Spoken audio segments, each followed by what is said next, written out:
Here's how to create a photo album on your iPhone. Now let's open up the Photos app on your iPhone. There are two different ways to be able to create that album. Either you can select the photos and put it in a new album, or create the album and then put photos in it. I'll show you that first option first. So let's tap on Library at the bottom left, and you can see I'm selling a camera. So let's say I wanted to put all of that in an album. I can tap on Select at the top right, select multiple different photos, and then hit Share, and then hit Add to Album.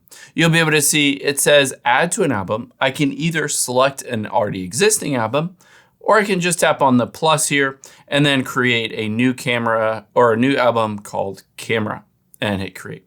So that is one option, but let's say you don't necessarily know where the photos are.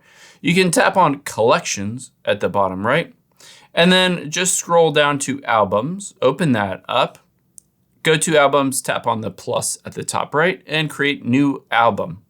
Now on here, again, you can name it whatever you want, fun, and then just hit Add Photos and choose multiple different photos like that.